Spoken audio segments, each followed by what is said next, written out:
औज़ुबिल्लाहिमिनश्शैतानिर्रजीम बिस्मिल्लाहिर्रहमानिर्रहीम अस्सलाम वालेकुम। आज मैं आप लोगों के साथ एग्जिस्टेंशलिज्म डिस्कस करने जा रहा हूँ और ये थिएटर ऑफ द एब्सर्ड से पहले मैं चाह रहा था कि मैं एग्जिस्टेंशलिज्म को डिस्कस कर रहा हूँ बिकॉज ये पहली टर्म है और उसके बाद जो है थिएटर ऑफ द एब्सर्ड आता है।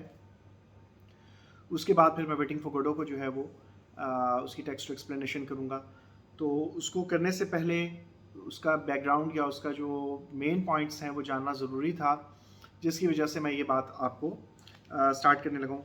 और इसमें कुछ चीज़ें मैं बताता चलूँ कि जितनी भी आप डिक्शनरी ऑफ लिटरेरी टर्म्स आप जो है डिफरेंट जो है राइटर्स की डिक्शनरीज ऑफ लिटरेरी टर्म्स अगर आप यूज़ करेंगे तो उसमें कुछ में बहुत डिटेल्ड एनालिसिस दिए हुए हैं या बहुत डिटेल्ड एक्सप्लेन किया हुआ है और कुछ में जो है वो जो है थोड़ा कम एक्सप्लेन किया हुआ है। आपको हो सकता है कि पूरी बात समझ नहीं आए तो आपको एक से ज़्यादा जो है मैं इसमें डिटेल्स जो है वो डिफरेंट बुक्स में से मैं आपको बताऊंगा ताकि आप लोगों को थोड़ा सा आइडिया हो जाए कि किस तरह से चल रहा है एग्जिस्टेंशलिज्म।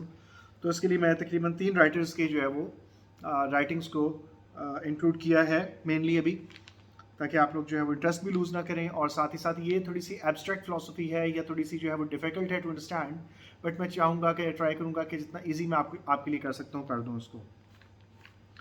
तो इसमें जो है स्टार्ट होती है ये एग्जिस्टेंशलिज्म। एग्जिस्टेंशलिज्म क्या चीज़ है? असल में एक फ़िलासफ़ी है। इन philosophy the terms exist and existence denote something active rather than passive and thus are closely dependent on Latin roots. Ex means out and sistere means stare, to stand. तो कहता है कि outstand, ये Latin root से ये जो है ये वर्ड निकला है। लैटिन इसका जो है ओरिजिन लैटिन था और वो कहता है कि फिलॉसफी में जो है एग्जिस्टेंस जो है और वो डिनोट करती है, किसी चीज़ को रिप्रेजेंट करती है जो कि एक्टिव है रादर दैन पैसिव। यानी कि एग्जिस्टेंस जो है वो कहता है कि इट्स एक्टिव, इसमें आप एक्शंस के ज़रिए जो है वो परफॉर्म कर रहे हैं अपनी लाइफ के अंदर, जो एक्शंस हैं उनके ऊपर आपकी लाइफ गुजर रही है। तो इसके ऊपर जो है जब हम वेटिंग फॉर गोडो डिस्कस करेंगे या most probably end game discuss करेंगे बाय सैमुअल बेकेट, तो आप लोगों को कुछ चीज़ें वहाँ से समझ आ जाएंगी कि ये क्या कहना चाह रहा है। तो ये एक्टिव है रादर दैन पैसिव। पहली चीज़ आपने जहन में रखनी है कि एग्जिस्टेंशलिज्म जो है ये रिप्रेजेंट करती है समथिंग टू एग्जिस्ट जो कि एक्टिव है, पैसिव एग्जिस्टेंस नहीं है। It is active existence where you participate in the things in your जो आपके एक्शंस हैं वो आपको आगे आप उनके ऊपर भी डिटेल से मैं बताऊंगा कि वो क्या है और किस तरह से है। तो एक्शंस जो है वो बहुत इंपॉर्टेंट है आपके what ever you do. The term existentialism means pertaining to existence. तो existence से related है ये। Philosophically, it now applies to a vision of the condition of existence of man. तो कहता है existence of man से related है ये। Philosophically, existence of man से related है। तो यहाँ पे आप एक चीज़ ध्यान में रख लें कि सर्वाइवल ऑफ द फिटेस्ट की जो बात करता है डार्विन, जहाँ पे जानवरों की बात कर रहा है या किसी और चीज़ की बात कर रहा है, तो अगर यहाँ पे एग्जिस्टेंस ऑफ मैन की बात आप कर लेंगे तो फिर उसमें जो है वो डार्विन का कॉन्सेप्ट नहीं आएगा, सिर्फ मैन से रिलेटेड हो जाएगी। His place and function in the world, उसका प्लेस, उसकी जो जगह है इस दुनिया में और उसका काम जो फंक्शन है, उसका क्या काम है इस दुनिया के अंदर, इसके ऊपर जो है डिस्कस करता है। एंड इज रिलेशनशिप और लैक ऑफ वन, उसका रिलेशनशिप क्या है दुनिया के साथ, लोगों के साथ, हर चीज़ के साथ, अपनी सराउंडिंग्स के साथ, और लैक ऑफ वन, और या फिर उसका रिलेशनशिप जो है वो नहीं है। तो एग्जिस्टेंशियलिस्ट फिलोसफी ये है विद गॉड, और लोगों के साथ के अलावा जो है गॉड के साथ, कि गॉड के साथ उसका रिलेशनशिप क्या है, इसके ऊपर भी वो बात करता है। It is generally agreed that existentialism derives from the thinking of Soren Kierkegaard and specially इसकी डेट ऑफ बर्थ क्या थी सोरेन कियरकेगार्ड की? 1813 से लेकर 55 तक, 1855 तक। तो ये डेट ऑफ बर्थ्स और डेथ्स आपके माइंड में जब आप कोई भी फिलोसफी थ्योरी पढ़ने जा रहे हैं तो इसमें इनकी राइटर्स की डेट ऑफ बर्थ्स, डेथ्स और जिस ज़माने पब्लिश हुई हैं उनकी किताबें या उनके वर्क्स, तो ये अगर आप इनको थोड़ा सा जहन में रख लेंगे तो बहुत सारी चीज़ें आपके माइंड में क्लियर हो जाएंगी। आपके लिए ईजी हो जाएगा समझना किसी चीज़ को कि पहले कौन सा आया, ये मैं बाद में इसको डिस्कस करूँगा आपके साथ। तो thinking of Søren Kierkegaard, especially in his books Fear and Trembling, पहली एक किताब कौन सी है उसकी, Fear and Trembling, जो कि पब्लिश हुई 1843 में. द कॉन्सेप्ट ऑफ ड्रेड, खौफ का जो कॉन्सेप्ट है, 1844 में. Sickness unto death, sickness unto death 1848 में पब्लिश हुई. ये 3 किताबें हैं जिसमें इसने डिटेल्ड डिफाइन किया है, या इसकी फिलोसफी आपको यहाँ पे मिलती है, एग्जिस्टेंशलिस्ट फिलोसफी. और आप देख सकते हैं कि सिकनेस unto death तो लाइफ और डेथ से रिलेटेड हो गई, द कॉन्सेप्ट ऑफ ड्रेड खौफ से रिलेटेड हो गई, फियर एंड ट्रेमलिंग तो ये भी खौफ से रिलेटेड होगी और कांपना. तो ये सारी चीज़ें इमोशंस, डेथ्स एंड फियर्स और सारी चीज़ें इनके साथ डील कर रही हैं. तो ये चीज़ आपने ध्यान में रख लेनी है. In these and other works, Kierkegaard was for the most part restating and elaborating upon the belief that God and that through God and in God man may find freedom from tension and discontent and therefore find peace of mind and spiritual serenity. अब यहाँ पे ये गौर करें कि आप जब waiting for God पढ़ते हैं तो आप वहाँ पे देखते हैं कि गॉड का कॉन्सेप्ट अजीब से दिखाया गया है. तो ये कियरकेगार्ड जो उसका जो फाउंडर कहते हैं कि जो है, तो उसका अगर आप देखते हैं तो वो ये कहता है कि गॉड और सिर्फ गॉड के साथ ही हम जो है तमाम चीज़ें अपनी डिसकंटेंट, जो आपका जो आपकी जो बेचैनी है, आपकी टेंशन्स हैं और जो आपकी जो जितनी भी प्रॉब्लम्स हैं उनका हल जो है पीस ऑफ माइंड, आपकी सेरेनिटी भी यही है कि पीस जो है आपका वो आप सिर्फ फाइंड आउट कर सकते हैं. स्पिरिचुअल सेरेनिटी, आपके रूह का जो जिसे आप कहते हैं कि सुकून है, वो सिर्फ आप गॉड के थ्रू हासिल कर सकते हैं. और ये जहन में रख लें कि 1813 टू 1855 ये एज आ रही है अर्ली विक्टोरियन एज. तो ये एज थी एज ऑफ ऑप्टिमिज्म, जिसमें रॉबर्ट ब्राउनिंग लिख रहा था. और रॉबर्ट ब्राउनिंग ने लिखा था एक जगह पे कि God is in his heavens and all's right with the world. तो ये एज ऑफ ऑप्टिमिज्म कहलाती थी. चार्ल्स डिकेंस इस ज़माने लिख रहा था और रॉबर्ट ब्राउनिंग है जो कि बहुत फेमस फिगर्स हैं. और लेटर विक्टोरियन एज जिसमें आ जाता है टॉमस हार्डी आ जाता है, या इसी तरह से ब्राम स्टोकर भी है, या ब्रॉन्टे सिस्टर्स जो है मिड विक्टोरियन एज में आ रही हैं, और जॉर्ज एलियट है, और इसके अलावा जो हेनरी जेम्स है, W.H. Auden and I think H.G. Wells. ठीक है, तो ये सारे राइटर्स जो हैं, H. राइडर हैगर्ड है, और भी कई राइटर्स हैं जो बहुत बड़े बड़े राइटर्स हैं. तो वो लेटर विक्टोरियन एज में लिख रहे हैं और उस वक्त जो है उन्होंने they were going away from religion. इस पर मैं पहले लेक्चर्स दे चुका हूँ, आप उनको सुन सकते हैं. तो ये 1855 तक तो आप जहन में रख लें कि उस ज़माने ज़ाहिर ऑप्टिमिज्म की एज थी, गॉड के ऊपर बिलीव था लोगों को. तो ये उस ज़माने ज़ाहिर है उसने वही चीज़ें डिपिक्ट की हैं. An idea that had prevailed in much Christian thinking over many centuries.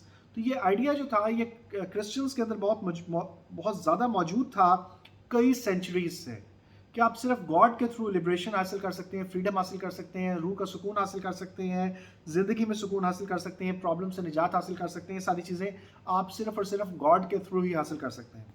Kierkegaard became the pioneer of modern Christian existentialism. तो कहता है मॉडर्न क्रिश्चियन एग्जिस्टेंशलिज्म का जो है पानियर हुआ ये बंदा Kierkegaard. After him, essential thought was greatly expanded at the beginning of the 20th century by Heidegger and Jaspers, German philosophers. तो कहता है कि फिर उसके बाद जो है मार्टिन हेडेगर एंड जास्पर्स, जर्मन फिलोसफर्स थे, उन्होंने जो है फिर इस थॉट को जो है बहुत ज़्यादा एक्सपेंड किया, इसके अंदर मज़ीद डायमेंशंस या मज़ीद इसको फर्दर एक्सप्लेन किया इसी थॉट को, जिसे आप इन अदर वर्ड्स कह लें कि पोस्ट एग्जिस्टेंशियलिज्म. एग्जिस्टेंशियलिज्म उसने डिफाइन कर दिया, तो पोस्ट एग्जिस्टेंशियलिज्म इनका नाम दे दें. whose ideas in turn influenced a large number of European philosophers. तो उसके आइडियाज़ जो उन दो राइटर्स के आइडियाज़ जो थे उन्होंने बहुत सारे यूरोपियन फिलोसफर्स को मज़ीद जो है इन्फ्लुएंस किया और उन्होंने फिर उसके ऊपर लिखना शुरू किया या उससे रिलेटेड बातें लिखी. And in whose work are to be found the sources of authentic atheistic existentialism. तो फिर उनके वर्क्स में जो है आपको जो नए राइटर्स आए थे उनके वर्क्स में आपको फिर एथियस्टिक एग्जिस्टेंशियलिज्म की जो है आपको एक नई डायमेंशन मिली. पहले तो गॉड से रिलेटेड है, फिर एथियस्ट वो है जो गॉड पे बिलीव नहीं करता है. पेगन वो है जो बहुत सारे गॉड्स एंड गॉडेसेस पे बिलीव करता है, एथियस्ट वो है जो कि गॉड पे बिलीव नहीं करता है या किसी मेजर रिलीजन को नहीं मानते हैं most probably. An important feature of atheistic existentialism is the argument that existence precedes essence. Existence जो है वो essence से पहले है. अब इसको मैं बाद में भी एक्सप्लेन करूंगा. और यहाँ पे जो है इसने क्या किया हुआ है कि for it is held that man fashions his own existence only and only exists by so doing. वो कहता है कि existence precede करती है, उससे पहले आती है, एसेंस से पहले आती है. इसको मैं बाद में एक्सप्लेन करूंगा क्योंकि इसको बाद में भी मैंने अंडरलाइन किया हुआ है from a different writer Thomas Flint से. तो उसको मैं जो है बाद में डिटेल से एक्सप्लेन करूंगा क्योंकि उस पर मैंने कुछ नोट्स भी बनाए हुए हैं. तो मैं उसको चाह रहा हूँ कि आपको डिटेल्ड में एक्सप्लेन कर दूँ rather than wasting my time here. तो बहरहाल एग्जिस्टेंस जो है क्या हमारी जिंदगी, एग्जिस्टेंस में थोड़ा सा ब्रीफली इसको डिफाइन कर देता हूँ. एग्जिस्टेंस क्या है कि हम यहाँ पे मौजूद हैं, एग्जिस्टेंशियलिज्म इसी से निकला. और एसेंस क्या है, जो हमारे जो थॉट्स बिलीव्स और जो हमारी रूह है उसको भी आप कह सकते हैं. तो इसके डिफरेंट जो है वर्जन्स हैं, डिफरेंट नाम हैं, डिफरेंट उसके मीनिंग्स हैं जिनके अंदर बाद में डिटेल से जाएंगे. तो कहता है कि एग्जिस्टेंस जो है हमारे जो एक्शंस हैं उन्हीं की वजह से हमारी ज़िंदगी पे, हमारे फ्यूचर पे, हमारी रूह पे जो डिफरेंट चीज़ें असरअंदाज होती हैं, अवामिल असरअंदाज होते हैं. हमारे एक्शंस जो है वो डिसाइड करते हैं हमारी डेस्टिनी और हमारा फ्यूचर. तो ये एक कॉन्सेप्ट था जो कि दिया गया वेटिंग फॉर गोडो में भी है और एंड गेम जो है बाय सेबिल बैकेट दोनों में मौजूद है. उसका जब हम स्टडी करेंगे तो फिर आप उसको देखेंगे. And in that process and by the choice of what he does or does not do gives essence to that existence. तो कहता है कि हम जो कुछ करते हैं, choices हमारी क्या है, we make choices और choices की बेस पे जो है हमारी existence जो है वो मैटर करती है. जो हम करते हैं या नहीं करते, हम जो छोड़ देते हैं, हम जो करते हैं, उसके ऊपर हमारी existence जो है वो बेस कर रही है. अब ये प्रोनाउंसिएशन जो है इसकी, ये यहाँ पे इसको यहाँ पे कहते हैं सार्थ, जॉन पॉल सार्थ. ये इसकी प्रोनाउंसिएशन जो है आपको यहाँ पे आप सुनेंगे, मगर जो फ्रेंच प्रोनाउंसिएशन मैंने इसकी सुनी वो क्या थी, जॉन पॉल सार्थ, जॉन पॉल सार्थ. ये इसकी फ्रेंच प्रोनाउंसिएशन है. आप डिसाइड कर लें कि आप कौन सी करना चाहते हैं. It is Hierophant of modern existentialism and his version expressed through his novels, plays, and philosophical writings is the one that has caught on and been the most widely influential.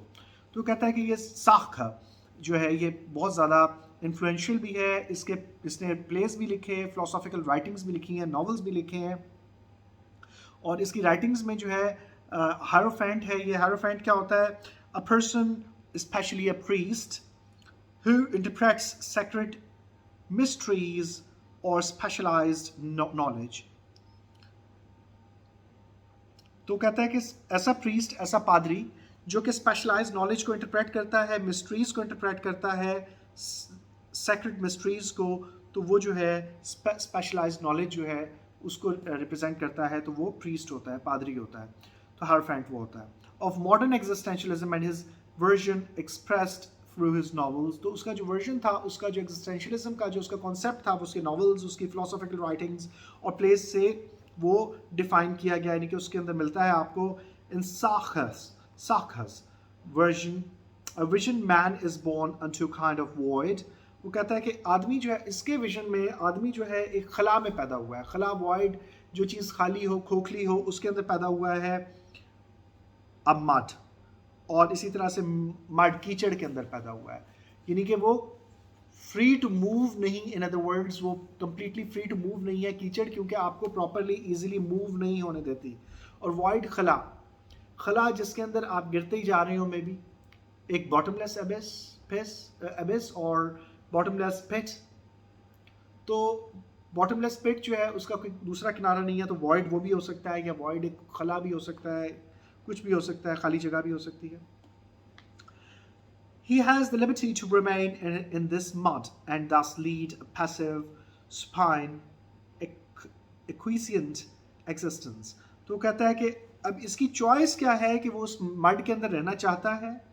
supine का मतलब क्या है, कि बंदा कमर के बल लेटा हुआ हो, ऊपर देख रहा हो, ऊपर की तरफ देख रहा हो, स्पाइन और एक्विसेंट, इसका मतलब क्या है? Ready to accept without protest. तो कहता है कि ना तो प्रोटेस्ट करता है इंसान, अब उसके पास लिबर्टी है कि वो इस मड के अंदर रहे, और एक पैसिव एक्टिव लाइफ क्या होती है कि जिसमें आप प्रॉपर एक्शन ले रहे हैं। पैसिव लाइफ क्या है कि जिसमें जो कुछ आपके साथ हो रहा है आप चुप करके बर्दाश्त कर रहे हैं। तो ये दो आपकी पॉसिबिलिटीज होती हैं। तो कहता है पैसिव लाइफ है जिसमें आप सीधे आसमान की तरफ देख रहे हैं, लेटे हुए हैं, और आप कोई प्रोटेस्ट नहीं कर रहे हैं, आप एक्सेप्ट कर रहे हैं जो कुछ आपकी लाइफ में आ रहा है, चाहे वो जितना भी बुरा है, आप उसको चुप करके खामोशी के साथ एक्सेप्ट कर रहे हैं। In a semi-conscious state in which he is ready aware of himself, वो कहता है कि एक ऐसी स्टेट में आप पड़े हुए हैं, इंसान पड़ा हुआ है कि जिसमें वो हाफ अवेयर है, सेमी अवेयर। सेमी अवेयर का मतलब क्या है कि कुछ हिस्सा जो है उसका वो समझ लें कि जो सेमी कॉन्शियस है, आप कंप्लीटली कॉन्शियस भी नहीं है, कंप्लीटली अनकॉन्शियस बेहोश भी नहीं है, आप कहीं ना कहीं एक ट्रांस की कैफियत में कह लें, ऑब्लिवियन की कैफियत में कह लें कि आप भूल चुके हैं, या आप जो है वो आपको समझ नहीं आ रही है कि आप क्या करें। तो एक सेमी कॉन्शियस जो है वो ये कॉन्शियसनेस के साथ जो डील करती है, फिलोसॉफिकल जो थेरी है, दैट इज़ फिनोमिनोलॉजी। और दूसरी जो कॉन्शियसनेस और सबकॉन्शियस अनकॉन्शियस के साथ डील करती है, that is psycho analysis.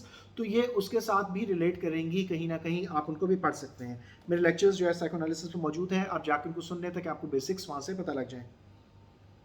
However, he may come out of this subjective passive situation in which case he would stand out from, become increasingly aware of himself, and conceivably experience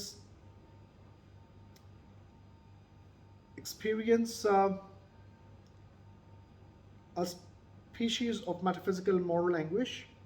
तो कहता है कि आप जो है, आपके पास दूसरी चॉइस क्या है कि आप इस चीज़ से बाहर आना चाहें, आप इससे बाहर आ सकते हैं। सब्जेक्टिव पैसिव सिचुएशन, सब्जेक्टिव और पैसिव सिचुएशन से आप वापस बाहर आ सकते हैं। सब्जेक्टिव और ऑब्जेक्टिव, सब्जेक्टिव क्या है? जिसमें आपकी पर्सनल लाइकिंग डिसलाइकिंग, आपकी फीलिंग्स, आपके इमोशंस इन्वॉल्व हो। और ऑब्जेक्टिव क्या है कि जिसमें आपकी ये चीज़ें इन्वॉल्व ना हो। इसके ऊपर हम आगे डिबेट करेंगे। In which case he would stand out from, वो उनसे बाहर निकल आएगा। Become increasingly aware of himself, और वो मज़ीद अपने बारे में जानेगा, अवेयर हो जाएगा, उसकी कॉन्शियसनेस मज़ीद बेदार हो जाएगी।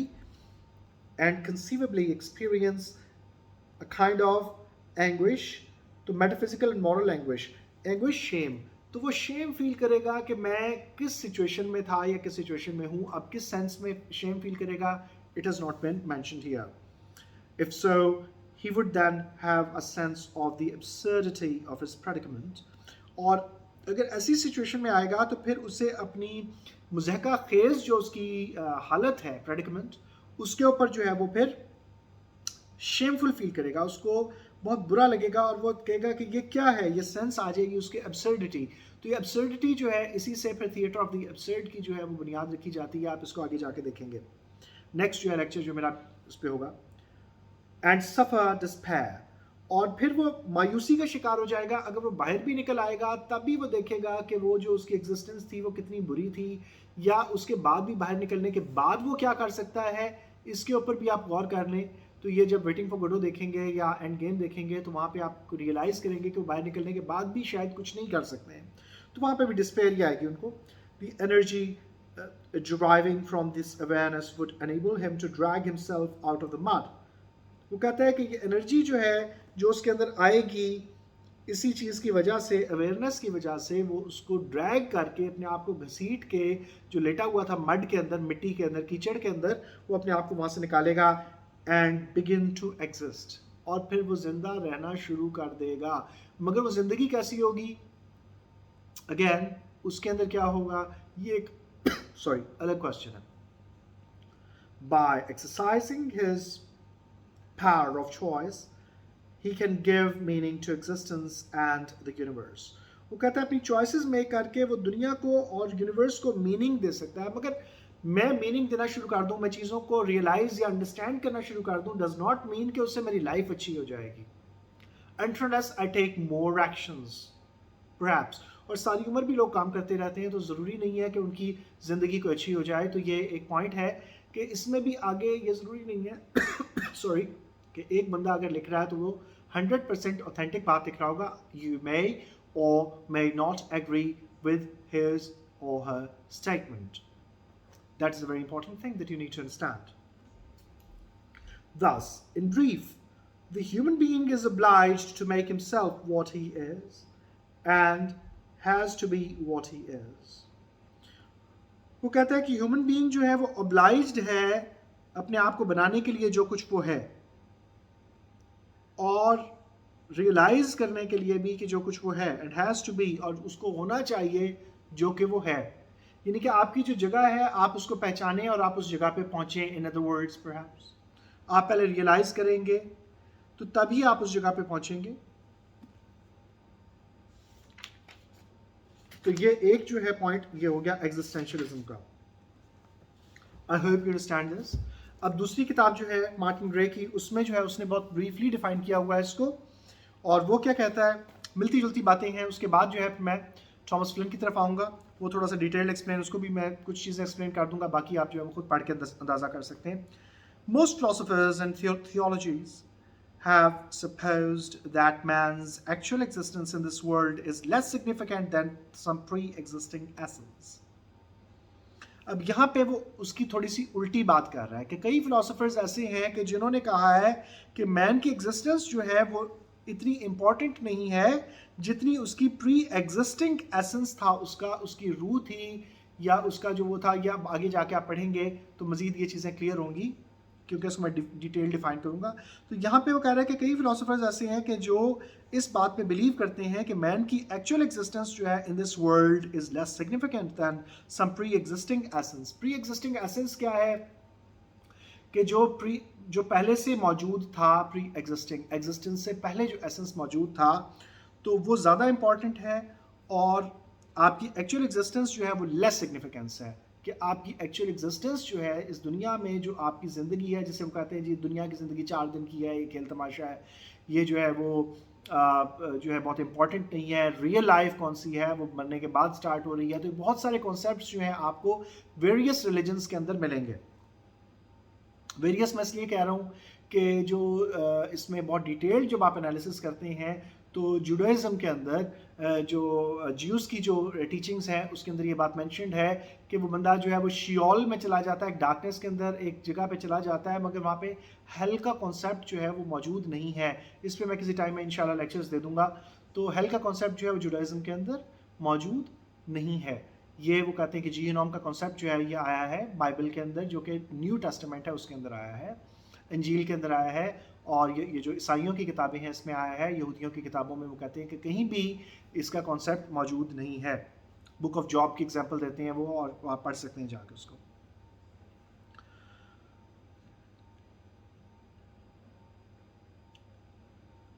Existentialism is a philosophical trend which stresses the importance of existence.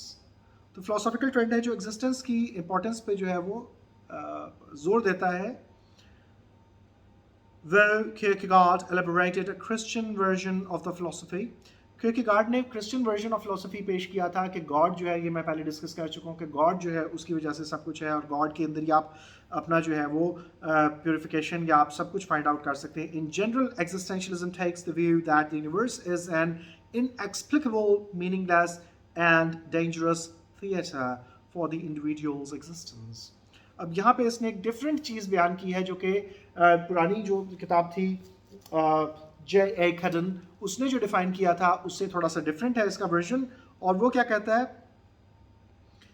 पिछली जो मैं बात कर रहा था J.A. Cudden से कर रहा था, और ये मार्टिन ग्रे है, तो वो कहता है कि इसका व्यू क्या है, जनरल व्यू क्या है कि यूनिवर्स जो है वो एक इनएक्सप्लिकेबल है, जिसको आप बयान नहीं कर सकते हैं, मीनिंगलेस है, इसका कोई मतलब या मकसद नहीं है, ये मीनिंगलेस है, डेंजरस है, बहुत ज़्यादा ख़तरनाक है आपके लिए, खौफनाक थिएटर का क्या मतलब है, जहाँ पे आप प्ले करते हैं, अपने एक्शंस परफॉर्म करते हैं। तो all the world's stage Shakespeare ने भी लिखी है, आप अगर उसको जाके पढ़ लें तो वहाँ पे आपको पता लग जाएगा कि वर्ल्ड जो है वो स्टेज की तरह है, जहाँ पे लोग अपनी दुनिया में जो है इस दुनिया में आते हैं, अपना रोल परफॉर्म करते हैं और उसके बाद यहाँ से चले जाते हैं। तो डेंजरस थिएटर है फॉर द इंडिविजुअल्स एग्जिस्टेंस, एक बंदे की इंडिविजुअल की एग्जिस्टेंस के लिए ये बहुत डेंजरस मुकाम है। Everyone has to assume the responsibility of making choices that determine the nature of his existence. वो कहता है कि हर किसी को ये रिस्पॉन्सिबिलिटी ये उठानी पड़ती है कि वो चॉइसेस मेक करे जो कि उसकी नेचर ऑफ एग्जिस्टेंस को डिफाइन करती हैं। मसलन आपको कुछ चॉइसेस जो हैं आप अपनी मेक नहीं करते हैं, मसलन आप अपना नाम खुद नहीं रखते, बहुत बहुत ज़्यादा टाइम्स में आप अपना रिलीजन खुद एक्सेप्ट नहीं करते हैं, नेशनैलिटी खुद एक्सेप्ट नहीं करते हैं, यानी कि आप ये आपको दी जाती है, you are born that way. आप किसी रंग के साथ पैदा हो गए, रेस के साथ, रेस के अंदर पैदा हो गए, किसी खास किस्म की रेस में पैदा हुए, या आपकी नेशनैलिटी क्या है, आपका रिलीजन क्या है, तो ये आपकी चॉइसेस के ऊपर नहीं था, बचपन से आपको दिया गया।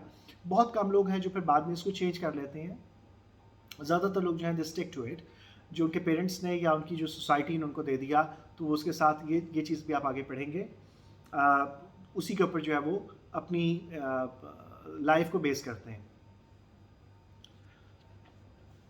तो आप चॉइसेस मेक करते हैं, determine the nature of their existence, तो आप फिर जब अपनी चॉइसेस मेक करते हैं तो फिर आपकी एग्जिस्टेंस उसी के ताबे हो जाती है।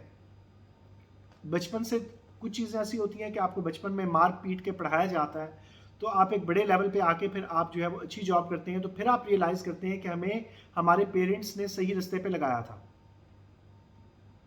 जो लोग बचपन में मेहनत नहीं कर सके या जिन्होंने नहीं की, वो मजदूरी कर रहे हैं, तो वो इस चीज़ को जो है फिर बहुत फील करते हैं बड़े होके कि हम अगर पढ़ गए होते तो हम जो है वो कुछ बन जाते। कुछ लोग जो है वो सोचते ही नहीं इस बारे में, वो कहते हैं बस जैसी लाइफ चल रही है ठीक चल रही है और हम ऐसे ही ठीक हैं। तो ये बहुत सारे इसके वर्जन्स हैं, वो अलग से डिबेट हो जाएगी। बहरहाल this freedom puts human beings into a state of anxiety, वो कहता है कि ये जो फ्रीडम है ये आपको एक किस्म की वरी के अंदर, एक किस्म की जो एंजाइटी है उसके अंदर ले आता है।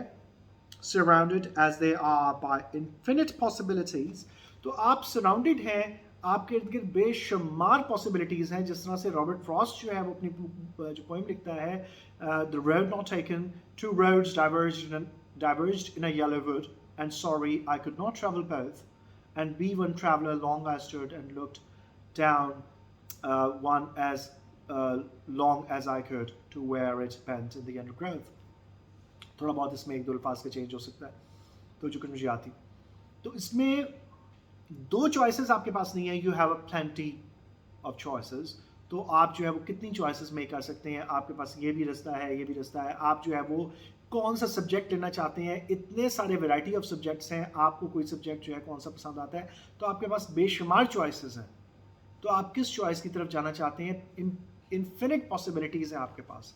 और यही चीज़ जो है आपको डॉक्टर स्ट्रेंज जो मूवी बनाई है उसमें भी वो कहती है कि बेशुमार फ्यूचर्स हैं, तो ये डिपेंड करता है कि आप कौन सा फ्यूचर सिलेक्ट करते हैं। while remaining ignorant of the future, तो आपको आपका फ्यूचर जो है वो उसके बारे में आपको इंडिकेशन नहीं मिल सकती, आप इग्नोरेंट होते हैं उस फ्यूचर से। You can not tell what lies beyond the mist, या आगे फ्यूचर अंडर ग्रोथ, जिस तरह वो कहता है कि where it bent the undergrowth, तो वो जो रोड्स थी उनके अंदर से दो रोड्स वहाँ पे निकल रही थी, तो उसकी पॉसिबिलिटीज़ में भी जब वो जाता है तो वो उसको समझ नहीं आती है कौन सी रोड सेलेक्ट करे, और फिर वो लेस ट्रेवल्ड बाय जो सेलेक्ट करता है। और लास्ट स्टेंजा में आप देखते हैं कि वो कहता है कि I shall be telling this with a sigh, somewhere ages and ages hence, two roads diverged in a wood and I took the one less traveled by, and that has made all the difference. तो इस चीज़ को भी आप ध्यान में रखें कि वो फ्यूचर से इग्नोरेंट होता है, except for the fact that life is finite and will finish just as it began in nothingness. वो कहता है लाइफ जो है वो फाइनाइट है, उसका एंड है, और वो इन्फिनिट पॉसिबिलिटीज़ हैं उसके अंदर, और वो फिनिश हो जाएगी जिस तरह वो स्टार्ट हुई थी नथिंगनेस के अंदर। उसके बाद कहता है कि साख expresses the view that man can become committed to political and social action by an act of will. तो कहता है पॉलिटिकल सोशल एक्शन जो है वो आप ले सकते हैं अपनी विल के साथ, वो बिलीव करता है। His novel nausea is fictional autobiography focusing on the concern with freedom of the will and nature of existence. तो उसका जो नावल है नौजिया, ये आप आगे भी पढ़ेंगे इसको, वो फ्रीडम ऑफ विल के साथ डिपेंड करता है कि फ्रीडम ऑफ विल क्या है, फ्री विल का कॉन्सेप्ट जो है उसके साथ डील करता है, और nature of existence which is given full philosophical expression and being and nothingness. तो उसका दूसरा जो है फिर जो उसकी बुक है बीइंग और नथिंगनेस जो लिखी गई है 1943 में, उसके ऊपर जो है वो उसके अंदर वो डिस्कस करता है, इस चीज़ को मजीद जो है वो डिफाइन करता है, डिस्कस करता है। तो कहता है कि उसके बाद जो है the depiction of the absurd specially in the theatre almost mounts to the literary movement in the mid 20th century. तो absurd theatre जो था, theatre of the absurd, या mid 20th century में its protagonist was Samuel Beckett, whose celebrated play Waiting for Godot 1953 is considered another key work of existentialism. Two tramps wait in a waste place for Godot who may or may not exist. हम इसको पढ़ेंगे, but with whom they think they may have an appointment. The action or lack of action is absurd both in its irrationality and in the grotesque comedy. तो कहता है कि action या lack of action जो है वो बहुत strange है इस कॉमेडी के अंदर, और वो एक्शन लेते हैं नहीं लेते हैं, क्या लेते हैं तो क्यों लेते हैं, नहीं लेते हैं तो क्यों नहीं लेते हैं, तो ये बहुत इंपॉर्टेंट है। अब आ जाते हैं हम थॉमस फ्लिन की किताब है एग्जिस्टेंशलिज्म पे, उसके अंदर जो है वो कुछ पॉइंट्स हैं जो कि मैं डिस्कस करना चाह रहा हूँ आपको। वो कहता है कि पहली चीज़ तो ये कि फ़िलासफ़ी को बताता है, ग्रीक सेंटेंस से स्टार्ट करता है। वो कहता है कि if I do not reveal my view on justice in words I do so bye my conduct. वो कहता है कि अगर मैं अपने व्यूज़ जो हैं जस्टिस के ऊपर, जो कि कानून चल रहा है उसके ऊपर अगर अपने मैं व्यूज़ नहीं दे सकता, तो मैं एटलीस्ट अपने कंडक्ट से शो करूँगा, यानी कि मैं ऐसा बिहेव करूँगा कि I don't like this kind of law. अगर मुझे ये बोलने की इजाज़त नहीं है कानून के ख़िलाफ़, तो मैं अपने कंडक्ट से जाहिर करूँगा कि मुझे इस बात पे आई प्रोटेस्ट। तो ये सुकरात ने कहा था ये बात। तो कहता है सुकरात से ये चीज़ चली आ रही है, और ये पुराने ज़माने से एग्जिस्टेंशलिज्म का कॉन्सेप्ट जो है ये बहुत पुराना है according to Thomas Flynn. Philosophy among the Greeks was more formative and than informative nature. वो कहता है कि फॉर्मेटिव थी, यानी कि वो किसी चीज़ को बनाने वाली थी। इन्फॉर्मेटिव जो है आपके नॉलेज को बढ़ाने के लिए इसका मकसद नहीं था, इसका मकसद फॉर्मेटिव था। और वो किस तरह से है वो बयान करता है। वो कहता है the philosopher was a kind of doctor. वो कहता है कि काइंड ऑफ डॉक्टर था, फिलोसोफर जो था डॉक्टर की तरह होता था, ऑफ द सोल, रूह के डॉक्टर की तरह होता था, prescribing the proper attitudes and practices to foster health and happiness. वो कहता है कि वो प्रॉपर एटीट्यूड्स बताता था, प्रैक्टिसेस बताता था कि आपकी हेल्थ और हैप्पीनेस आप किस तरह से अटेन कर सकते हैं। यही चीज़ जो है अब स्पिरिचुअल जो आपके जो मास्टर्स हैं वो आपको बताते हैं। जिस तरह बहुत सारे स्पिरिचुअल मास्टर्स के आप हो सकता है आपने जिक्र पढ़ा हो, नहीं पढ़ा तो मैं आपको बता दूंगा, काफ़ी सारे उनके नाम, जिस तरह रूमी हैं या शेख सादी हैं या बहुत सारे और जो स्पिरिचुअल जो हैं जो गुजरे हैं डिफरेंट ट्रेडिशंस में, जो स्पिरिचुअल जो टीचर्स हैं, मास्टर्स हैं, वो गुजरे हैं। सदगुरु जिस तरह से इंडिया के हैं तो वो भी उनके जो है स्पिरिचुअल एक टीचर हैं जो कि उनको गाइड करते हैं। तो इस तरह मुख्तलिफ जो हैं पीजे साहिर, तो उनकी किताब भी है। इसी तरह से अपार्ट फ्रॉम दैट आप देखते हैं तो क्रिश्चियनिटी के अंदर भी आपको मिलेंगे और चाइनीज़ बुद्धिज़्म के अंदर भी आपको मिलेंगे, और ज़ेन जो है उनका जो एक समझ लें कि एक ग्रुप है ऑफ स्पिरिचुअलिस्ट्स, तो वो भी डिफ़ाइन करते हैं कि लाइफ को किस तरह से गुजारना है, और उसके अंदर बहुत सारी चीज़ें आपको मिलती हैं। Kierkegaard remarks, many people have offered proofs for the immortality of the soul. वो कहता है कई लोगों ने प्रूफ्स दिए हैं इमॉर्टैलिटी ऑफ द सोल से रिलेटेड, कि सोल जो है इमॉर्टल है। बट सोक्रेटिस, अब ये यहाँ से चला है एग्जिस्टेंशलिज्म का कॉन्सेप्ट कि एग्जिस्टेंस सिर्फ यही एग्जिस्टेंस है या इससे एग्जिस्टेंस बियॉन्ड भी है कोई चीज़। But Socrates, Sukrat, after hypothesizing that the soul might be immortal, risked his life with that possibility in mind.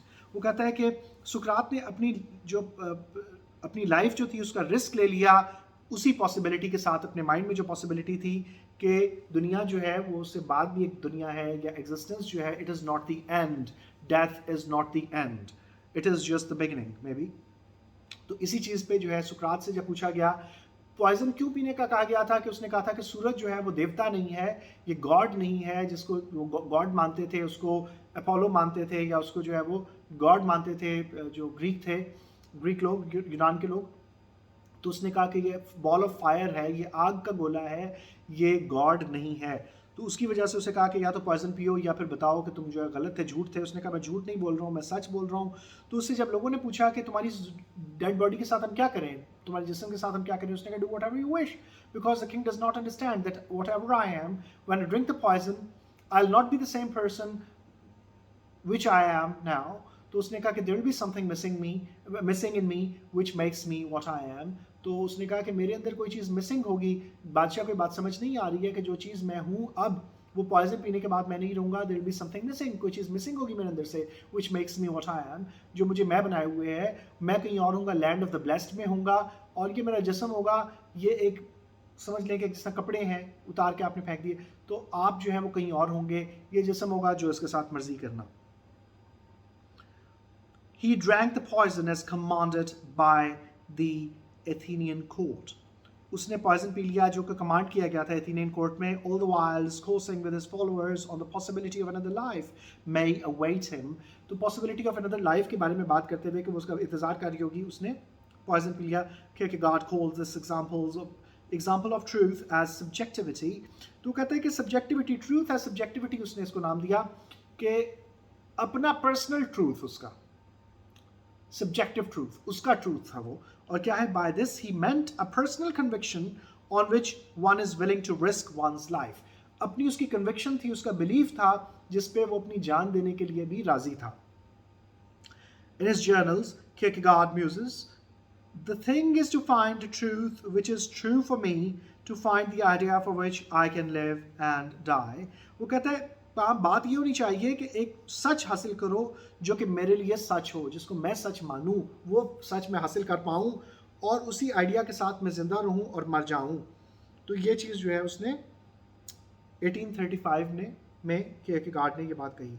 The existentialists will place great significance on such emotions as anguish, which Kierkegaard called our awareness of our freedom, and feelings like nausea, which Sartre characterized as our experience of the contingency of existence and the phenomenon of being. तो कहता है कि existentialism जो है वो बहुत ज़्यादा significance, बहुत ज़्यादा इंपॉर्टेंस देंगे कौन से इमोशंस को, एंग्विश, शेम। तो जिसको वो कहता है which Kierkegaard called our awareness of our freedom. तो अवेयरनेस है हमारी फ्रीडम से रिलेटेड, कि हम जो है अपनी जो हमारी फ्रीडम है कि हम फ्री हो सकते हैं। जब हम फ्री हो जाते हैं कि हम रियलाइज़ कर लेते हैं, अवेयर हो जाते हैं कि वी कैन बी फ्री, तो हम जो है वो शर्मिंदा होते हैं फिर। एंड फीलिंग्स लाइक नोजिया, ये पहले बुक का नाम मैं बता चुका हूँ कि इसकी किताब है, विच Sartre characterized as our experience of the contingency of existence. Contingency इसका मतलब क्या है, जो कि जैसे आप कहते हैं अनसर्टेनिटी ऑफ एग्जिस्टेंस, और इसका जो डिक्शनरी मीनिंग है वो क्या है, a future event or circumstance which is possible but cannot be predicted with certainty. तो कहता है कि पॉसिबल है ऐसा इवेंट, ऐसा सर्कमस्टांस, ऐसी चीज़ जो कि फ्यूचर में पॉसिबल तो है मगर जिसके बारे में हम सर्टन तरीके से कह नहीं सकते, तो ये अनसर्टेनिटी है। तो कहता है कि कंटिजेंसी ऑफ एग्जिस्टेंस, तो ये हम इस चीज़ के बारे में, एग्जिस्टेंस के बारे में सर्टेनिटी के साथ कुछ भी नहीं कह सकते हैं, एजर्ट नहीं कर सकते हैं हम कुछ, से इट विद कंफर्मेशन, हम कुछ नहीं कर सकते। And awareness of our freedom, दूसरी चीज़ क्या है, फिनोमिनन ऑफ बीइंग। फिनोमिनन का क्या मतलब होता है, a fact or situation that is observed to exist or happen.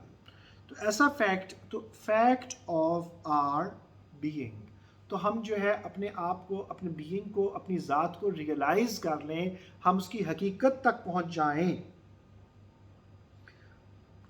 तो ये चीज़ जो है फिनोमिनन कहलाएगी। और उसका जो एक्सप्लेनेशन और उसकी क्या है, अब ये इसका पूरा मीनिंग क्या है फिनोमिनन का, ये बहुत इंपॉर्टेंट मीनिंग है, a fact or situation that is observed to exist or happen, especially one whose cause or explanation is in question.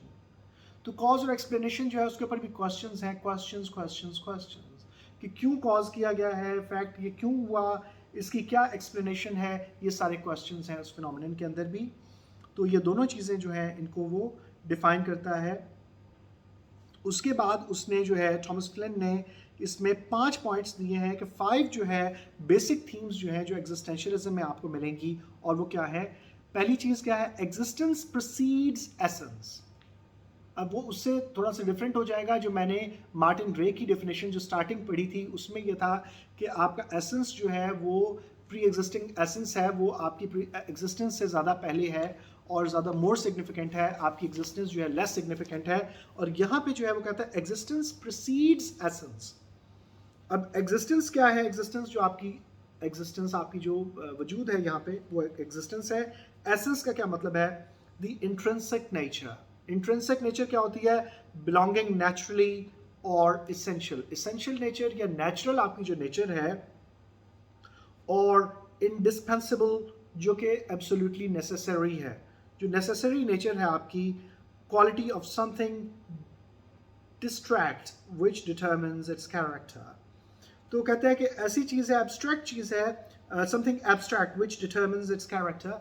तो एब्स्ट्रैक्ट चीज़ है, एसेंस ऐसी एब्स्ट्रैक्ट चीज़ है जो कि आपकी नेचर, आपका कैरेक्टर डिटरमिन करती है, डिफाइन करती है। यानी कि आप उसको रूह का नाम दे लें, आप उसको एसेंस का नाम दे, कहते हैं एग्जिस्टेंस जो है वो प्रीसीड्स एसेंस। तो एसेंस क्या है, जो आपकी इंट्रिंसिक नेचर है, आपके अंदर जो नेचर है वो, और आपकी जो एक एब्स्ट्रैक्ट वर्ड है जो कि आपकी डिफाइन करता है, डिटरमिन्स इट्स कैरेक्टर, आपकी ज़ात का, जो आपका जो लाइफ का, जो आपकी ज़िंदगी, आपका कैरेक्टर डिफाइन करती है, आपका एसेंस जो है। अब यहाँ पे वो क्या कहता है, what you are, your essence is the result of your choices. वो कहता है आप जो कुछ भी हैं आप अपनी चॉइसेस की वजह से हैं, योर एग्जिस्टेंस। तो वो कहता है कि आपकी एग्जिस्टेंस जो है, एग्जिस्टेंस प्रीसीड्स एसेंस का मतलब क्या है, एग्जिस्टेंस पहले आती है, it's before, precedes before, comes before essence. तो आपकी जो रूह है, आप उससे पहले आपकी, यानी कि आपकी जो लाइफ है, उसका फ्यूचर है, जो कुछ भी हो रहा है, एसेंस का मतलब आप देख चुके हैं, जो ट्रू नेचर है आपकी, या आपकी जो है आपका जो ट्रू कैरेक्टर है, वो डिपेंड करता है आपकी चॉइसेस के ऊपर, एग्जिस्टेंस के ऊपर। आपकी जो चॉइसेस हैं उनके ऊपर आपका जो ट्रू एसेंस है, आपकी जो ज़ात है, आपकी जो आपकी जो बीइंग, जो आपकी समझ लें कि रूह है, वो डिपेंड करती है, आपका कैरेक्टर, आपकी जो जैसे कह देते हैं आपकी ट्रू नेचर जो है वो डिपेंड करती है आपकी चॉइसेस के ऊपर। एसेंस इज नॉट डेस्टिनी, और आपकी जो ट्रू नेचर है वो आपकी डेस्टिनी, आपकी जो तकदीर नहीं है। You are what you make yourself to be, आप वो हैं जो कि आप अपने आप को बनाते हैं। अब शेक्सपियर ने भी इस सिलसिले में बात की हुई है, तमाम राइटर्स कहीं ना कहीं एग्जिस्टेंस से रिलेटेड हैं, टॉमस हार्डी भी रिलेटेड है, बहुत से राइटर्स रिलेटेड हैं। शेक्सपियर जो है 3 डिफरेंट प्लेज में 3 डिफरेंट जगह पे बात करता है। एक जगह पे एर्ल of ग्लूस्टर as far as remember argues के as flies are to wanton boys are we to gods they kill us for their sport। अब यहाँ पे क्या आ रहा है कि जिस तरह से तितलियाँ बच्चों के लिए, हम खुदाओं के लिए, और वो हमें अपनी खेल के लिए मार देते हैं। तो यहाँ पे आपकी चॉइसेस के ऊपर बात नहीं आ रही, यहाँ पे गॉड्स के खेल के ऊपर बात आ रही है कि दे डू इट, और ये पेगन गॉड्स की बात की जा रही है जो आपको ग्रीक मिथोलॉजी में मिलता था। जिस तरह आप देखते हैं कि इडिपस रेक्स की, जो आप अगर मेरी टेक्स्ट एक्सप्लेनेशन देख लें तो वहाँ पे भी आपको ये कॉन्सेप्ट मिल जाएगा कि उसकी लाइफ के साथ जो है किस तरह से गॉड्स ने प्ले किया, उसकी अपनी चॉइसेस क्या थी और गॉड्स ने पहले वो लिख दिया था चॉइसेस क्या थी। तो ये सारी चीज़ें, तो आप अपने आप को क्या बनाते हैं। तीसरी जगह पे शेक्सपियर कहता है there is a divinity that shapes our ends, ये एक और जगह पे कहता है, दूसरी जगह पे, कि एक ऐसी डिवाइन फोर्स है जो हमारे अंजाम तख्लीक करती है, इन हैमलेट। तीसरी जगह पे कहता है in Julius Caesar, as flies are to wanton the fault dear Brutus is not in our stars but in ourselves, कि फॉल्ट जो है हमारे स्टार्स में नहीं है, हमारे अपने अंदर है। यानी कि हमारी हरकतों, हमारे जो अमाल हैं, हमारी जो एक्शंस हैं, उनकी वजह से हमारा जो है डाउनफॉल होता है, या हम जो है वो हमारे स्टार्स के अंदर फॉल्ट नहीं है, हमारी तकदीर में नहीं है, बल्कि हमारे अपने अंदर है। तो ये पहला पॉइंट हो गया। दूसरा क्या है, time is of the essence. Time जो है वो आपकी नेचर से रिलेटेड है कहीं ना कहीं। टाइम का कॉन्सेप्ट क्या है? We are fundamentally time bound. वो कहता है कि हम टाइम बाउंड हैं, यानी कि हम पैदा होते हैं, मरते हैं, ग्रो करते हैं और मर जाते हैं एक वक्त में आके। टाइम बाउंड बीइंग्स है। Unlike measurable clock time, live time is collective. वो कहता है कि जो आपका क्लॉक टाइम है वो तो एक मुस्तकिल चलता रहेगा। Clock will tick, it will keep on ticking, और आप जो है वो ज़िंदगी गुजार के और यहाँ दुनिया से चले जाएंगे। मगर एक टाइम कौन सा होता है जो कि वक्ती टाइम आप गुजार रहे होते हैं? Not yet, the already and the present. अब का वक्त, अभी नहीं आया वो वक्त, ऑलरेडी अभी से। तो ये सारी चीज़ें जो है वो कहता है कि ये भी टाइम के अंदर आती हैं, मगर ये डिफरेंट कॉन्सेप्ट ऑफ टाइम है। ये वो टाइम नहीं है जो क्लॉक टाइम था। तो दो डिफरेंट टाइम्स हैं। तो नॉट येट, तो जिस तरह से वो कहते हैं कि God has not come yet, Godot will come, perhaps he will come tomorrow. आज नहीं आया कल आएगा, आज नहीं आया कल आएगा। उनको ये भी याद नहीं है कि वो उस जगह पे मौजूद थे या नहीं थे। जो ट्रैम्प्स हैं, दरख्त, उसे पता किस तरह से लगता है कि वो कई अरसे से यहाँ पे आ रहे हैं कि दरख्त था पहले एक्ट में, उसके ऊपर कोई पत्ते नहीं थे।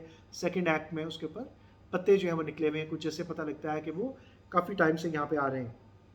But they do not remember there past, they just live their life.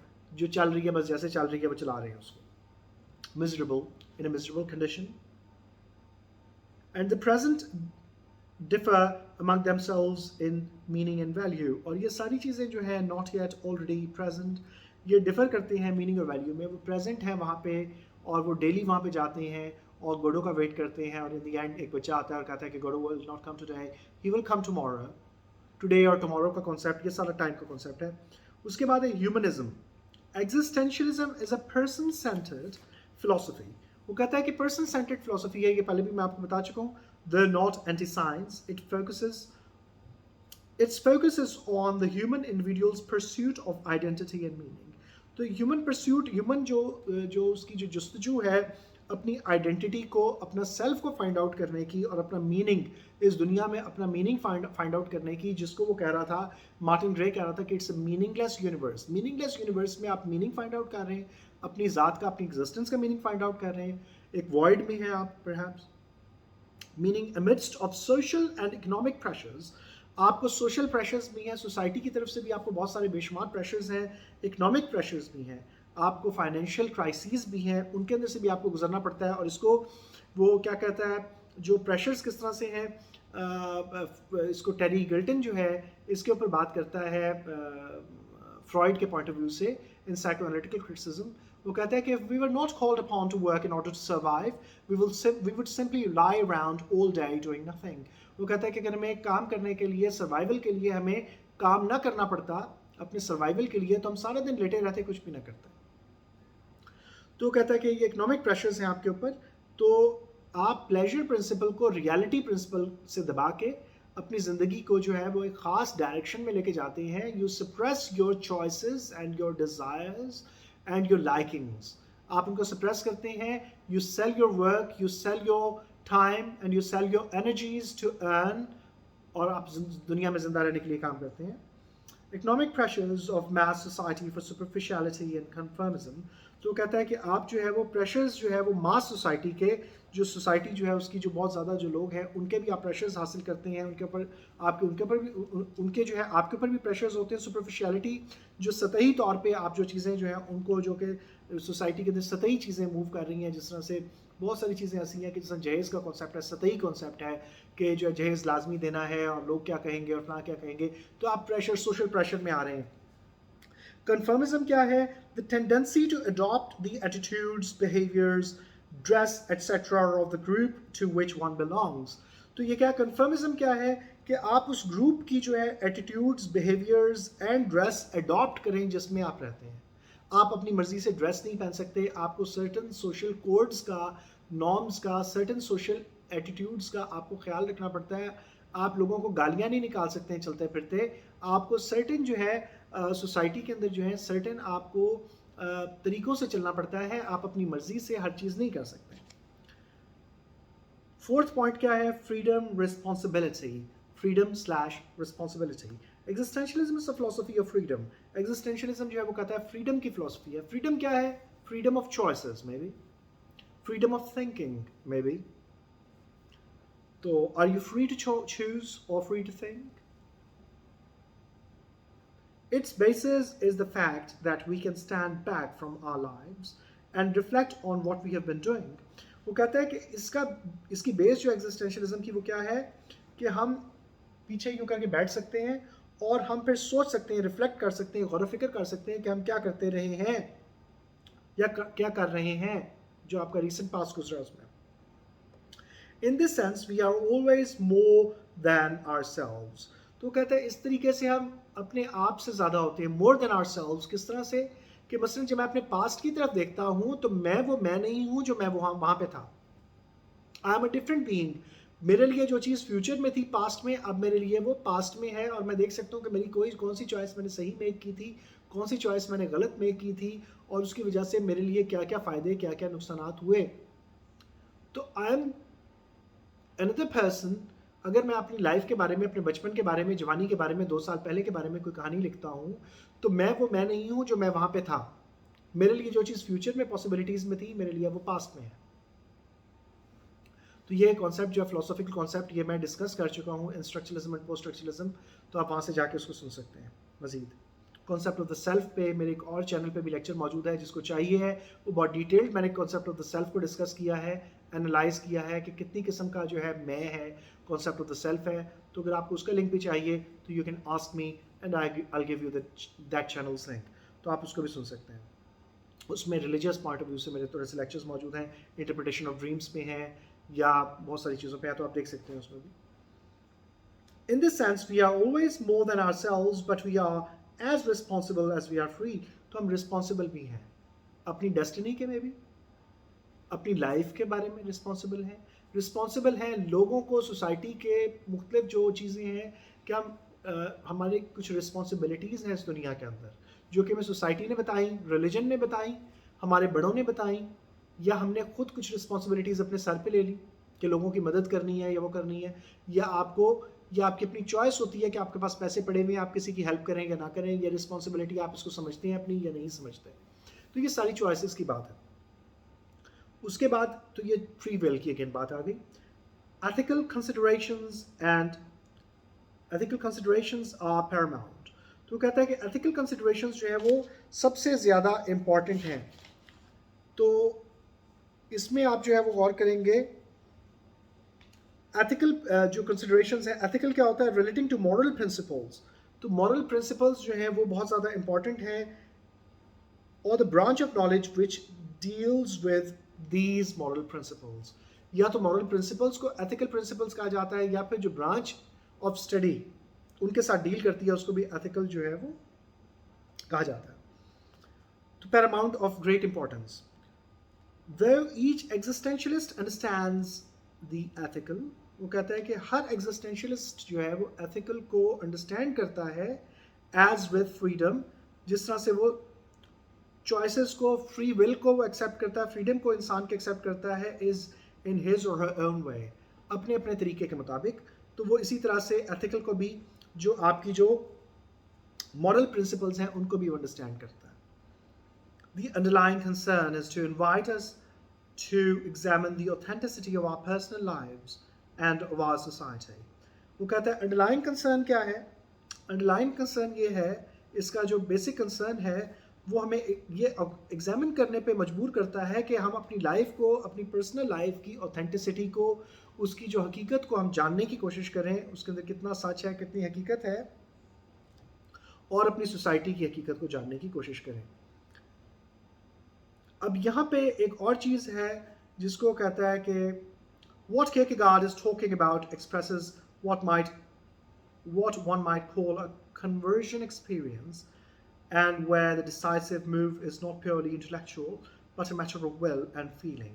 वो कहता है कि Kierkegaard क्या कहता है कि आपकी जो चॉइसेस हैं वो इंटेलेक्ट पे बेस नहीं करती हैं। इंटेलेक्ट क्या होता है, इंटेलेक्चुअल क्या होता है, रीजनिंग की जो आपकी फैकल्टी है, जो आप रीजन के ज़रिए, थॉट के ज़रिए, जो फिलोसफी है वो क्या है, a branch of study which basically deals with logic and reason.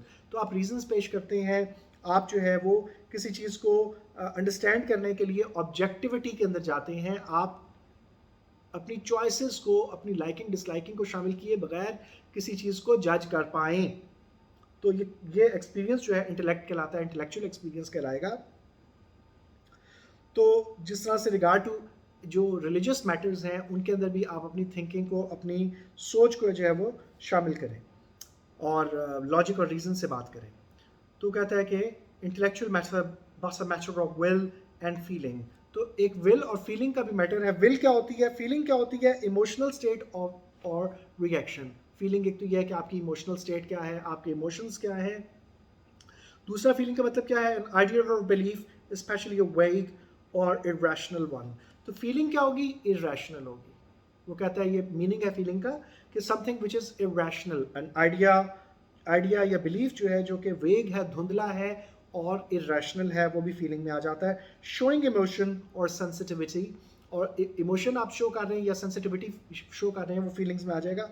तो ये इस चीज़ के बारे में D.H. लॉरेंस ने कहा कि जब आप गुस्से में आते हैं तो आप अपने दिमाग से नहीं, अपने खून से सोच रहे होते हैं। यानी कि आपका जो ब्लड है वो बहुत ज़्यादा पंप कर रहा है और आप गुस्से में हैं और आपको गुस्सा दिलाया जा रहा है, आपको कई चीज़ें कही जाती हैं कि यूँ हो गया तुम्हारे साथ, तो आप एकदम से जोश में आ जाएंगे, उससे पहले आप याद भी नहीं कर रहे होते हैं। तो ये आपको कोई ना कोई जो है भड़काने का जो कॉन्सेप्ट है उसको भी आप जहन में रखते हैं। तो फीलिंग के साथ तो वो कहता है कि intellectual but matter of will and feeling, वो कहता है कि जो आपका एक्सपीरियंस है वो प्योरली इंटेलेक्चुअल नहीं होता। वो कहता है कोई भी जो आपकी चीज़ है, एक्सप्रेशन है, कोई भी चीज़ है, वो लॉजिक और रीज़न पे बेस नहीं करता, मगर आपकी विल और फीलिंग के ऊपर भी बेस करता है, आपकी चॉइसेस के ऊपर। आपकी जो है विल का क्या मतलब है, the faculty by which a person decides और इनिशिएट्स एक्शन। कि आप अपना एक्शन जब आप लेते हैं, डिसाइड करते हैं एक्शन लेने का, डेलिबरेट और फिक्स डिज़ायर और इंटेंशन। तो आपकी फिक्स डिज़ायर जो है वो भी विल है, आपकी इंटेंशन जो है, आप जो कुछ करना चाह रहे हैं वो भी आपकी विल है। तो ये आपकी चॉइसेस जो है वो कहता है उसके ऊपर भी आपके जो है वो एक्शंस बेस करते हैं। Kierkegaard calls passion as well। तो कहता है कि इसको पैशन भी कहता है, विल को पैशन भी कहता है। Such is the nature of so-called blind leap of faith। वो कहता है ब्लाइंड लीप ऑफ फेथ है कि आप जंप लगा दें एक अंधे कुएं में बगैर कुछ सोचे समझे, एक ब्लाइंड लीप ऑफ फेथ है। That catapults one into the religious sphere of existence। तो आपको वो गुलेल, कैटापुल्ट जो गुलेल है या आपकी जो मंजनीक है जिसके ज़रिए आप किसी को पत्थर को दूर दराज फेंक सकते हैं, तो कहता है आपको स्पीयर ऑफ एग्जिस्टेंस में फेंक देता है। ये ब्लाइंड लीप ऑफ फेथ है, ये नेचर है, as we shall see in the chapter, next chapter. तो ये आप पढ़ सकते हैं इसको, इसकी थॉमस फ्लेन की किताब, इसमें सारी डिटेल्स मौजूद हैं। उसके बाद वो कहता है the existentialists are not irrationalists in the sense that they deny the validity of logical arguments and scientific reasoning. कहते हैं लॉजिकल आर्गुमेंट को भी वो डिनाई करता है और साइंटिफिक रीजनिंग को भी डिनाई करता है। वो कहता है इस बात में वो रैशनलिस्ट है, इरेशनलिस्ट नहीं है। रैशनल कौन होता है, जो कि लॉजिक और रीज़न से बात करता है। रैशनल वो होगा जो लॉजिक और रीज़न से बात करेगा। जिस तरह से डायोनाइसस ने कहा कि बाइबल में अगर कुछ लिखा हुआ होता है तो आप बगैर सोचे समझे उसे मान लेते हैं, बाइबल में उसके ऑपोजिट लिखा होता है तो तभी आप बगैर सोचे समझे मान लेते, और आप उसको क्वेश्चन नहीं करते कि क्या वाकई ऐसा हो सकता है। तो यही चीज़ जो है वो बयान कर रहा है यहाँ पे कि साइंटिफिक रीजनिंग और लॉजिकल आर्ग्यूमेंट्स के ऊपर वो कहता है कि आप जो है वो वैलिडिटी नहीं हो सकती कि साइंटिफिक रीजनिंग, साइंस जो है वो 10 साल बाद चेंज हो जाती है, बहुत सारे कॉन्सेप्ट साइंस के चेंज हो जाते हैं। वैलिडिटी क्या है आपके लॉजिकल आर्गुमेंट्स की, आपको लॉजिक और रीजन से बात कर रहे हैं तो क्या वो 100% ऑथेंटिक है आपके, वो सही होगा, आप कंफर्म है आपको कि वो आपका लॉजिक, आपका रीजन जो आप दे रहे हैं वो सही है 100%, उसके बरक्स कुछ नहीं हो सकता। तो ये एक बहुत इंपॉर्टेंट बात है जिसको आप डिनाई नहीं कर सकते। और इसी चीज़ को जो है जैक डेरिडा जो है उसने इस चीज़ को चैलेंज किया, क्वेश्चन किया है इसी बात को भी कि लॉजिक और रीज़न से भी आप बात करें तब भी वो बात कंप्लीटली प्रूव नहीं होती। डीकंस्ट्रक्शन पे मेरे 6 लेक्चर्स हैं, आप जाकर सुन लीजिए तो आपकी बात वहाँ पे क्लियर हो जाएगी। They simply question the ability of such reasoning to access the deep personal convictions that guide our lives। तो कहता है पर्सनल आपकी जो कन्विक्शंस हैं, आपके जो बिलीव्स हैं, उनके ऊपर आपकी चॉइसेस आपकी गाइड होती हैं, आपकी लाइफ्स जो हैं उनके मुताबिक गुजरती हैं। आप कंप्लीटली ऑब्जेक्टिव लाइफ नहीं गुजार सकते, कहीं ना कहीं सब्जेक्टिव ज़रूर हो जाएगी वो, as Kierkegaard said of the dialectical rationalism of Hegel. तो कहता है रैशनलिज्म के, हेगल के रैशनलिज्म के ऊपर डायलेक्टिकल जो कि लफ्जी रैशनलिज्म हो। अब लफ्ज़ों को ही चैलेंज कर दिया डेरिडा ने, तो लफ्ज़ों का रैशनलिज्म फिर हो ही नहीं सकता। लफ्ज़ का एक ही बात अपनी बात से कॉन्ट्रडिक्ट करती है, बहुत सारी चीज़ें कॉन्ट्रडिक्ट करती हैं, एक दूसरे से मीनिंग्स कॉन्ट्रडिक्ट करते हैं। ये आप जाके देख लें मेरे लेक्चर्स जो है स्ट्रक्चरलिज्म, पोस्ट स्ट्रक्चरलिज्म, और उसके बाद डिकंस्ट्रक्शन के अंदर ये चीज़ें मौजूद हैं बहुत डिटेल से। तो कहता है कि उसने जो बात की थी हेगल ने, तो कहता है S Kierkegaard said of the dialectical rationalism of Hegel. तो कहता है हेगल के जो डायलेक्टिकल रैशनलिज्म था, उसने जो अल्फाज के ज़रिए, डायरेक्ट के ज़रिए जो उसने अपनी डिटेल से रैशनलिज्म जो पेश किया था, उसको जो है उसने डिफ़ाइन किया है, उसको डिनाई किया है। और वो कहता है कि trying to live your life by the abstract philosophy, abstract philosophy के ज़रिए आप अपनी अगर लाइफ गुजारना चाहें, is like trying to find out your way around Denmark with a map on which that country appears the size of a pinhead। वो कहता है एक ऐसा नक्शा लेके कि जिस पे एक जो पिन होती है उसका जो छोटा सा उसका जो हेड है, उस पिन के हेड जितना नक्शा अगर आपको दे दिया जाए और कहा जाए कि डेनमार्क का नक्शा है, छोटा सा बिल्कुल एक समझ ले कि एक डॉट जितना नक्शा आपको दे दिया जाए और कहा जाए कि अब इसमें से अपनी लोकेशन फाइंड आउट कर लो, डेनमार्क में फ्ला स्ट्रीट फाइंड आउट कर लो। तो कहता है कि इसी तरह से आप हेगल का जो रैशनलिज्म है, डायलेक्टिकल रैशनलिज्म है, उसमें आप अपनी कोई भी चीज़ फाइंड आउट नहीं कर सकते, आप अपनी लाइफ के बारे में उसमें फाइंड आउट नहीं कर सकते, आप अपनी लाइफ को गाइड नहीं कर सकते उसके रैशनलिज्म के थ्रू। तो ये चीज़ जो है आपको उम्मीद है कि समझ आ गई होगी। और इसमें जो इनकी जो डेट ऑफ बर्थ्स हैं, हेगल जो है 1770 से 1831 तक जो है, 1770 से 1831 तक रहा। उसके बाद जो है किरकेगार्ड जो है 1813 से 1855 तक है, और साख की एज जो है 1905 से 1980 तक है। तो इस चीज़ को भी आप जहन में रखेंगे कि डिफरेंट बाद में आने वाले जो हैं वो पुराने क्रिटिसिज्म के ऊपर, पुरानी फिलोसफीज़ पे चैलेंज करते हैं उनको, और क्वेश्चंस करके नई फिलोसफीज़ पेश करते हैं जो कि बहुत इंपॉर्टेंट मानी जाती हैं और समझी जाती हैं। तो ये हो गया एग्जिस्टेंशियलिज्म के ऊपर एक काइंड ऑफ थोड़ा लेक्चर मैंने दे दिया है। अगर आपको कोई चीज़ समझ नहीं आई है तो आप कमेंट सेक्शन में मुझसे पूछ सकते हैं। ये थोड़ी सी फिलोसॉफिकल है, बार बार सुनेंगे तो आपको समझ आ जाएगा। और इसके अलावा जो है आप थिएटर ऑफ द एब्सर्ड पे मैं नेक्स्ट लेक्चर इंशाल्लाह दूंगा। और कोई चीज़ अगर फिर समझ नहीं आई है तो कमेंट सेक्शन में भी पूछ सकते हैं। मैं थिएटर ऑफ द एब्सर्ड में जो चीज़ें नहीं हैं मैं रिपीट कर दूंगा उनको, ताकि आपको वो भी समझ आ जाए। और अगर कोई क्वेश्चंस हैं तो आप मुझसे पूछ लिया करें। बहरहाल मैं, बच्चे कहते तो हैं कि इस पर भी लेक्चर्स दें, उस पर लेक्चर्स दें, मगर मेरे पास टाइम लिमिटेड होता है, तो मैं इसलिए बहुत ज़्यादा नहीं कर पाता हूँ, बट जितना कर सकता हूँ मैं ज़रूर करता हूँ। और ये चैनल मैं आपको बता चुका हूँ पहले भी कई मरतबा कि ये मैंने फ़ंड रेजिंग के लिए बनाए हैं, तो आप इनको सब्सक्राइब करें, लाइक कर दिया करें, उससे जो है चैनल की रेटिंग बढ़ जाती है। लाइक करना ना भूला करें प्लीज़। और मेरा दूसरा चैनल जो है जिस पर मैंने एक्सेंट, प्रोनाउंसिएशन, एक्सप्रेशन वगैरह सिखाने के लिए, स्पोकन इंग्लिश सिखाने के लिए रीडिंग्स की हुई हैं यूसॉप्स फेबल्स में से, या वो उससे आपका इंग्लिश एक्सेंट, ब्रिटिश एक्सेंट आपका इंप्रूव होगा अगर आप उसको 15-20 मिनट, आधा घंटा रोज़ाना जिस तरह से मैंने बताया है सुन लिया करें, तो आपका वो जो है वो इम्प्रूव हो जाएगा। अगर किसी को लिंक चाहिए तो आप मुझसे मांग सकते हैं। और अपने दोस्तों के साथ, अपने फ्रेंड्स के साथ जो कि एकेडमीज या ट्यूशन अफोर्ड नहीं करते हैं, तो उनके साथ भी शेयर कीजिए, ताकि वो जो है इससे हेल्प ले सकें फ्री ऑफ कॉस्ट। और इसके साथ ही मुझे इजाज़त दीजिए। अल्लाह हाफ़िज़।